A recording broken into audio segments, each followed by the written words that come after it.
చలో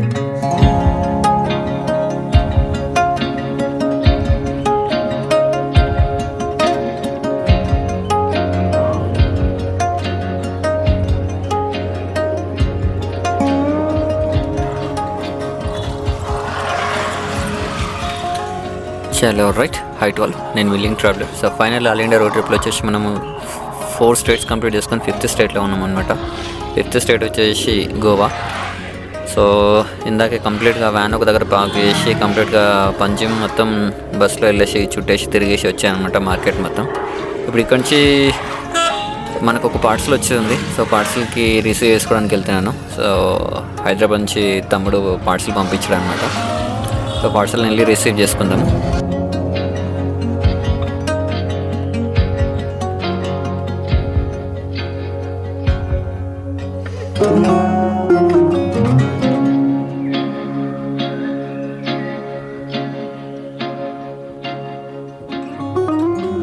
సో మనకి గోవాలో పంజిమ్ దగ్గర అనమాట. పంజిమ్ కొంచెం పక్కన మిరామర్ బీచ్ అని చెప్పేసి ఒకటి ప్లేస్ అనమాట. సో అదే ప్లేస్లో ఉన్నాం మనం ఇక్కడ. సో మనకి ఇక్కడ ఒక బోర్డు కనిపించింది. సో రాయల్ క్లబ్ అని చెప్పి, సో రిట్రో క్లబ్ అని చెప్పేసి పంజిమ్ దగ్గర బ్రాంచ్ వాళ్ళు ఇక్కడ donated by house of construction. కానీ ఇక్కడ ఈ కంప్లీట్ ఇదైతే ఉందో కంప్లీట్ డొనేటెడ్ అనమాట. సో ఇది కనిపించింది మనకి. సో ఈ బోర్డు కనిపించింది అనమాట. సో ఈ బోర్డు వచ్చేసి రిట్రో క్లబ్ వాళ్ళది అనమాట. సో వీళ్ళు యాక్చువల్గా ఏంటంటే స్పాన్సర్స్ చేస్తారనమాట. లైక్ ఎవరికైనా హెల్ప్ కావాలన్నప్పుడు వాళ్ళు కొంచెం స్పాన్సర్స్ చేస్తూ ఉంటారనమాట. సో మనం కూడా కొంచెం ఒక స్పాన్సర్షిప్ కోసం ట్రై చేస్తున్నాము. లైక్ ఏంటంటే యాక్చువల్గా నేను ఆల్ ఇండియా రోడ్ ట్రిప్ చేస్తున్నాను కదా. సో ఈ ఆల్ ఇండియా రోడ్ ట్రిప్లో కంప్లీట్గా ఆల్మోస్ట్ 5 స్టేట్స్ ఆల్మోస్ట్ కంప్లీట్ అయిపోయినాయి ఇప్పటికీ గోవాతో. సో ఇప్పుడు మనం గోవాని కూడా క్రాస్ అయిపోతున్నాము. సో నా డ్రీమ్ ఉండే అనమాట యాక్చువల్గా లైక్ ప్లాంటేషన్ సీడ్స్ నాటాలని చెప్పేసి. సో మనం డైలీ ఒక 3 or 4 లైక్ పాసిబిలిటీని బట్టి ప్లాంటేషన్ షీడ్స్ నాటాలనుకున్నాను అనమాట. సో లైక్ అంటే అది ఎక్కడైనా నాటేయచ్చు. సీడ్ని వదిలేస్తే వర్షం పడ్డప్పుడు అది చెట్టులాగా అయిపోతుంది అనమాట. సో ఆ సీడ్స్ కోసము ట్రై చేస్తాను. బట్ మనం ఓన్గా చేద్దాం అనుకున్నాము. బట్ మన బడ్జెట్ ట్రావెలింగ్కే సరిపోవట్లేదు. సో ఈ కంప్లీట్గా ఈ 4-5 months కంప్లీట్గా వేస్ట్ అయిపోయింది కంప్లీట్గా. సో వీళ్ళు ఏమైనా మనకి హెల్ప్ చేస్తారేమో చూద్దాం. So all India road trip మొత్తం కంప్లీట్గా ఖాళీగా అటు ఇటు వెళ్ళే కన్నా ఆ సీడ్స్ నాటడం వల్ల కొంచెం బెనిఫిట్ ఉంటుంది అనమాట. సో అలా ట్రై చేస్తున్నాను. At the same time dogs ఉంటాయి కదా, స్ట్రీట్ డాగ్స్ కూడా రేడియం బ్యాండ్స్ వేద్దాం అనుకున్నాను అనమాట. లైక్ స్ట్రీట్ డాగ్స్ వల్ల ఆల్మోస్ట్ బైక్ యాక్సిడెంట్స్ చాలా వరకు అవుతాయి అనమాట. సో ఇప్పటికీ ఎంతోమంది చనిపోయి ఉంటారు బైక్ యాక్సిడెంట్లలో. సో సడన్గా రోడ్ పైన కుక్కలు రావడము, సో స్ట్రీట్ డాగ్స్ వచ్చేసి సడన్గా వెహికల్స్కి మధ్యలో రావడము, అట్లా తగిలి పడిపోయి చనిపోయిన వాళ్ళు చాలామంది ఉన్నారు. ఇంజ్యూర్ అయిన వాళ్ళు చాలామంది ఉన్నారు. సో కొంచెం రేడియం ట్యాగ్స్ మెడలో కనుక ఉంటుందంటే ఎదురుగా వచ్చే వెహికల్కి రిఫ్లెక్షన్కి కొంచెం కనిపించేసి డ్రైవ్ చేసే వాళ్ళు సేఫ్గా ఉండొచ్చు. At the same time dogs కూడా సేఫ్గా ఉండొచ్చు అనమాట. సో ఆ ట్యాక్స్ కూడా కావాల్సి వస్తుంది మనకి. సో ట్యాక్స్ అండ్ సీట్స్ వీళ్ళు ఏమైనా ప్రొవైడ్ చేస్తే కనుక మనము అది చేద్దామని ట్రై చేస్తున్నాను. సో వీళ్ళ డీటెయిల్స్ కంప్లీట్గా మనకి గూగుల్లో ఎక్కడెక్కడనో లొకేషన్స్ చూపిస్తుంది. సో వీళ్ళు ఆల్రెడీ వాళ్ళ నుంచి మనకి డొనేషన్ తీసుకున్నారు కాబట్టి వీళ్ళకి కొంచెం డీటెయిల్స్ ఐడియా ఉంటుంది. సో వీళ్ళని కనుక్కుందామని చెప్పేసి ఆగాను. బట్ ఈ షాప్ క్లోజ్ ఉంది. పక్కన వాళ్ళని కనుక్కుంటే ఒక 10-20 minutes వెయిట్ చేయండి, ఓపెన్ చేయొచ్చు అన్నట్టు అన్నారనమాట. సో మన వ్యాన్ అక్కడే ఉంది. సో రోడ్ పైన ఆపేసాను వ్యాన్ని. పార్కింగ్ ఉంది రోడ్ పైన. సో పార్కింగ్లో ఆపేసాను. వెయిట్ చేద్దాం. కాసేపు వెయిట్ చేసేసి వీళ్ళ దగ్గర నుంచి ఏమైనా ఇన్ఫర్మేషన్ వస్తే ఆఫీస్ దగ్గరికి వెళ్ళిపోయి ఒకసారి వాళ్ళు ఏమైనా స్పాన్సర్ చేయగలుగుతారేమో చూసి కనుక్కుందాం. అండ్ ఈ స్పాన్సర్స్ కూడా ఎట్లా ఉంటారంటే కొంతమంది డొనేట్ చేసే వాళ్ళు ఉంటారు, కొంతమంది స్పాన్సర్ చేసే వాళ్ళు ఉంటారు అనమాట. లైక్ ఎవరైనా ఇంట్రెస్ట్ ఉన్న వాళ్ళు ఉంటే వీళ్ళతో కలిసి కొలాబరేషన్ చేసి అమౌంట్ కానీ లేదంటే ఎట్లైనా ఇట్లా డొనేట్ చేస్తూ ఉంటారనమాట. సో వాళ్ళ నుంచి ఏమైనా హెల్ప్ అవుతుందేమో చూద్దాం. అట్ ది సేమ్ టైం మీకు కూడా ఏమన్నా డాగ్స్ లవర్స్ ఎవరైనా ఉన్నా, లేదంటే ఎవరైనా ఇంట్రెస్ట్ ఉంది ప్లాంటేషన్కి కూడా షీడ్స్ ఇంట్రెస్ట్ ఉంది చేయడం అన్నట్టు ఎవరికైనా ఇంట్రెస్ట్ ఉంటే కనుక జస్ట్ ఇన్స్టాగ్రామ్లో DM చేయండి. నా ఐడి వచ్చేసి లింక్ ట్రావెలర్ ఉంటుంది ఇన్స్టాగ్రామ్లో. సో DM చేసి మీరు ఒకవేళ పర్చేస్ చేసి నాకు కనుక పంపించేస్తే నేను ముందే నాకు DM చేస్తే మీకు నేను ఎక్కడ వెళ్తాను నెక్స్ట్ డెస్టినేషన్ లొకేషన్ మీకు పెడతాను అనమాట. మీరు ఆ లొకేషన్కి కొరియర్ చేయొచ్చు. కొరియర్ చేస్తే అక్కడ నుంచి నేను వాటిని కరెక్ట్ ప్రాపర్గా యూటిలైజ్ చేస్తానన్నమాట. సో నాకు డబ్బులు అవసరం లేదు, జస్ట్ ఓన్లీ డాగ్స్కి radium tags and plantation sheets కన్నా మీరు ఏమన్నా ప్రొవైడ్ చేయగలిగితే జస్ట్ నాకు DM చేయండి. సో అది బెటర్ అవుతుంది నా ట్రావెలింగ్ కూడా. అండ్ నేను ఖాళీగా వెళ్ళి రావడం కన్నా ఇది సోషల్ వర్క్ కూడా కొంచెం బెటర్గా ఉంటుందని ప్లాన్ చేస్తున్నాను. సో చూద్దాం, వెయిట్ చేద్దాం. వీళ్ళు వచ్చేసారంటే ఆటోమేటిక్గా ఆఫీస్ దగ్గరికి వెళ్ళి ఒక్కసారి ట్రై చేద్దాం. వీళ్ళ దగ్గర నుంచి ఏమన్నా వస్తే కూడా చాలా బెటర్గా ఉంటుంది. So that's it. సో వీళ్ళైతే ఇంకా రావట్లేదు అనమాట. దగ్గర 20 నుంచి 35 మినిట్స్ ఇక్కడే. సో దగ్గర 20 నుంచి 35 మినిట్స్ అయింది. దగ్గర 20 నుంచి 30 మినిట్స్ దగ్గర అయింది. వీళ్ళు రావట్లేదు ఇంకా ఇక్కడ. సో నేను గూగుల్లో సెర్చ్ చేస్తే రోటరీ,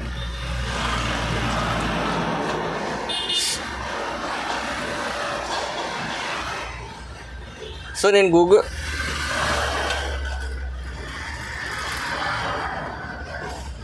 నేను గూగుల్లో రోటరీ క్లబ్ అని చెప్పేసి సెర్చ్ చేస్తే నాకు 6 కిలోమీటర్స్ నియరెస్ట్లోనే చూపిస్తుంది అనమాట ఆఫీస్.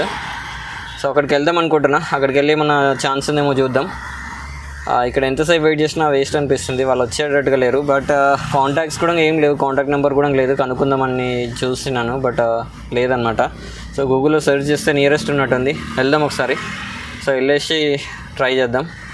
అండ్ రోటరీ అనేది ఎట్లా అంటే ఇప్పుడు రెడ్ క్రాస్ సొసైటీ కానీ లయన్స్ క్లబ్ అని ఇట్లా చాలా ఉంటాయి అన్నమాట. లయన్స్ క్లబ్ కూడా సేమ్ ఇట్లానే ఉంటుంది. సో వాళ్ళ నుంచి కొంచెం మనకి హెల్ప్ ఉంటుంది అనమాట. సో ట్రై చేద్దాం ఒకసారి, అవుతే ఓకే, లేదంటే ఏం చేయలేమన్నమాట.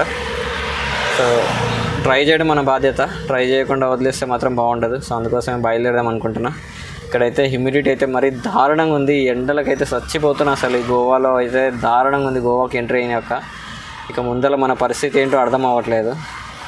సో చూద్దాం. గోవాలో ఉన్న రోటరీ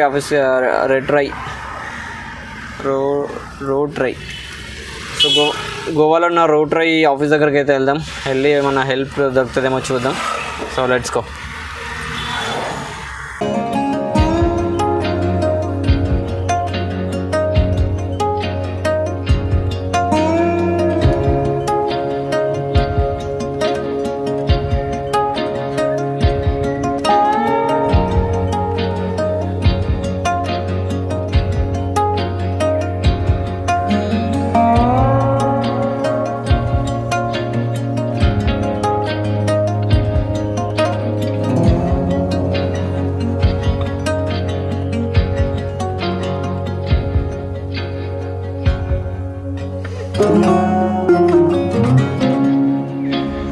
సో ఫైనల్లీ మొత్తానికి అయితే వచ్చేసాను. లొకేషన్కి వచ్చిన తర్వాత ఇది ఏం చూపిస్తుంది అంటే ఎగ్జాక్ట్గా ఇక్కడ రోడ్ ఉంది, ఆ రోడ్ మధ్యలో చూపిస్తుంది అనమాట లొకేషన్. ఇక్కడ పక్కనే ఒక కాంప్లెక్స్ ఉంది, కాంప్లెక్స్లో వెళ్ళి చెక్ చేశాను బట్ అక్కడ కూడా లేదంట. ఎగ్జాక్ట్గా అంతా టోటల్ లొకేషన్స్ అన్నీ చూస్తాను, చుట్టుపక్కల వాళ్ళందరినీ అడిగాను. కంప్లీట్గా రాంగ్ అడ్రస్ అనమాట ఇది. సో మనకి ఇంకా వేరే ఆప్షన్ ఏం లేదు, రిటర్న్ వెళ్ళిపోదాం. ఇక time waste plus petrol waste అనమాట. కంప్లీట్గా మొత్తం తిరిగాను ఇక్కడంతా. సో ఫైనల్లీ మనకి క్లబ్ దొరికింటే కొంచెం బెటర్గా ఉండేది. లైక్ అంటే మనం ట్రీ ప్లాంటేషన్ కానీ లేకపోతే డాగ్స్కి ట్యాగ్స్ వేయడానికి కానీ కొంచెం బెటర్గా ఉండేది. చూద్దాం. సో ఇప్పుడైతే మనం ఇక్కడ నుంచి బయలుదేరాలి ఇంకా. సో కొంచెం ముందర DTDC ఆఫీస్ దగ్గర కొరియర్ ఉందన్నమాట. సో వాళ్ళే వచ్చి ఇస్తారన్నారు. లైక్ మెయిన్ రోడ్ దగ్గర రమ్మన్నారు అనమాట. వెళ్ళి అక్కడ మెయిన్ రోడ్ దగ్గరికి వెళ్ళిపోయి ఒకసారి DTDC కొరియర్లో మన పార్ట్స్లో కూడా వచ్చిందనమాట. తమ్ముడు హైదరాబాద్ నుంచి పంపించాడు. సో ఇది మనకి థర్డ్ పార్సల్ యాక్చువల్గా రావడము. సో ఇఫ్ ఇన్ కేస్ మీరు ప్రీవియస్ 2 పార్సల్స్లో ఏమేమి వచ్చినాయో తెలుసుకోవాలనుకుంటే కింద డిస్క్రిప్షన్లో లింక్ వదిలేస్తాను. సో వెళ్ళి ఆ వీడియోస్ చూడండి. సో ఈ పార్సల్ ఏమొచ్చింది అనేది నెక్స్ట్ వీడియోలో చూద్దాం. సో ఇక్కడ నుంచి మనం అరంబోల్ బీచ్కి వెళ్ళాలన్నమాట. సో అరంబోల్ బీచ్కి వెళ్దాం అనుకుంటున్నా, గోవాలోనే మెయిన్. ఇక్కడ కలంగట్ నియరెస్ట్. ఇక్కడ ఈ బీచ్ నుంచి అరంబోల్ బీచ్ మహారాష్ట్ర బార్డర్ వస్తుంది అనమాట. ఎగ్జాక్ట్గా అరౌండ్ 60 to 70 కిలోమీటర్స్ వస్తుంది. సో మనం డైరెక్ట్ అరంబోల్ బీచ్కి వెళ్ళిపోదాం. ఇవాళ నైట్ అక్కడ స్టే చేద్దాం. అటు నుంచి అరంబోల్ బీచ్ తర్వాత టువర్డ్స్ మహారాష్ట్ర బార్డర్ ఎంట్రీ అయిపోదాం. సో అదనమాట ప్లాన్.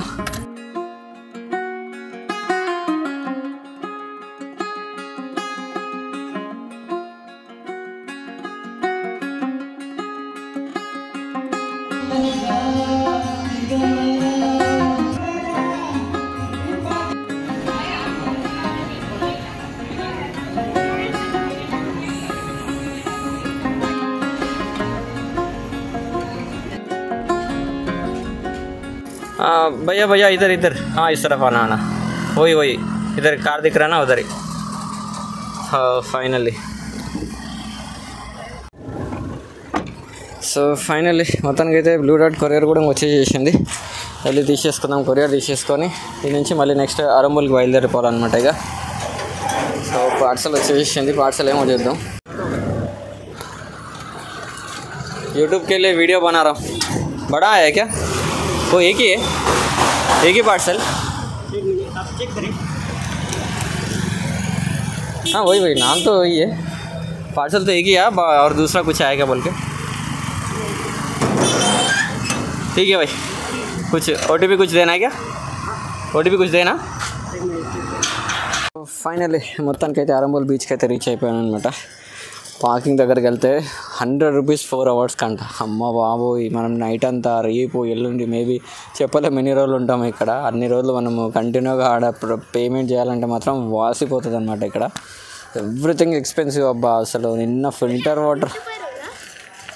Yes hi. आप ट्रैवल करते हैं? या ट्रैवलिंग करता हूँ मैं पूरा इसके अंदर. मैं आपके वीडियो देखता हूँ. देखते हैं? कब देखे थे?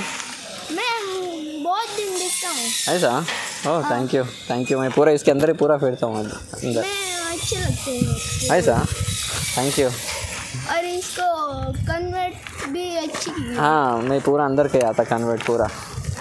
देखा वीडियोस? हाँ देखते हैं. Oh thank you. मैं खुद ही किया अंदर. देखा ना? मेरे घर इधर ही है. ऐसा? किधर? इधर से. वो आगे रास्ते से. हाँ. Okay done. సో ఫైనల్లీ మనోడు బొడ్డోడు మన సబ్స్క్రైబర్ అంట. సో మేబీ మనం ఎవరికి తెలియదు, ఇప్పుడే వీడియోస్ చూసి ఉంటారు అంతే తప్ప ఏమి ఉండదు. మనం ఏం పెద్ద ఫేమస్ ఏం కాదు. లేదంటే ఎగ్జాక్ట్గా అయితే చెప్పాలంటే అసలు వీడియోస్ చూసామని చెప్తారు కదా. అది చూసారంటే వ్యాన్ లైఫ్ విత్ రవి ఉన్నాడు కదా, సో తన వీడియోసే చూపిస్తారంట. ఆల్మోస్ట్ తన వీడియోస్ చూపిస్తారనమాట. బట్ మనం అనుకున్నాము స్టార్ట్ చేయాలని బిఫోర్ 7 years నుంచి అనుకుంటూ అవ్వలేకపోయింది. బట్ మనోడైతే చాలా రిస్క్ చేసి స్టార్ట్ చేశాడు. అందుకే ఎక్కడికి వెళ్ళినా కూడా మనోడి పేరే వినిపిస్తుంది అనమాట. సో వ్యాన్ లైఫ్ చూస్తూ ఉంటాం వీడియోస్ అంటారు కానీ బట్ మనోడు వీడియోసే చూపిస్తారనమాట. సో ఫైనల్లీ మొత్తానికి మ్యాటర్కి వస్తే మాత్రం మనము అరంబోల్ బీచ్కి అయితే వచ్చేసాము. అరంబోల్ బీచ్ నుంచి ఇప్పుడు నియరెస్ట్ సన్సెట్ పాయింట్ చూసుకుందాం అనమాట. సన్సెట్ పాయింట్ చూసుకొని ఆ తర్వాత గోవిత్లో చూద్దాం. అరంబోల్లో ఏమేమి అవుతుంది యాక్టివిటీస్ అన్నీ ఒకసారి చెక్ చేసుకొని ఒక 2-3 days మేము మ్యాక్సిమం ఇక్కడ స్పెండ్ చేసి ఇటు నుంచి మహారాష్ట్రకి వెళ్ళిపోదాం ఇక. సో ఎండలు అయితే మరీ బీభత్సంగా ఉన్నాయి. సో మహారాష్ట్రలో కూడా మనం కంటిన్యూ అయితే ఏం చేయొద్దు అనుకుంటున్నా. జస్ట్ ఓన్లీ ముంబై చూసుకొని ముంబై నుంచి అట్లా కంప్లీట్ గుజరాత్లో వెళ్ళిపోయి గుజరాత్లో ద్వారకా చూసుకొని అటు నుంచి మళ్ళీ పంజాబ్ అట్లా డైరెక్ట్ వెళ్ళిపోయి హిమాచల్కి వెళ్ళిపోదాం అనుకుంటున్నా. ఇక్కడ ఈ ఎండలకు అయితే అస్సలు తట్టుకోలేకపోతున్నాను నేనైతే. మామూలుగా లేదు, ఎండలు అయితే బీభత్సంగా ఉన్నాయి. సో చూద్దాం, బడ్జెట్ ఒకవేళ అయితే కనుక డైరెక్ట్ వెళ్ళిపోదాం, లేదంటే తప్పదిగా మంత్లీ బడ్జెట్ని బట్టి చూసుకుంటూ వెళ్ళిపోవాలి. సో మనకి ట్రై చేస్తున్నాను ఫైనాన్స్ కోసం డైరెక్ట్ వెళ్ళడానికి. ఒకవేళ అమౌంట్ కనుక అరేంజ్ అయిందంటే మనం డైరెక్ట్ వెళ్ళిపోవచ్చు అనమాట. సో చూద్దాం ఏమైందో గో విత్ ఫ్లో. ఫస్ట్ అయితే అరంబోల్ అయితే ఎక్స్ప్లోర్ చేద్దాం. Let's go.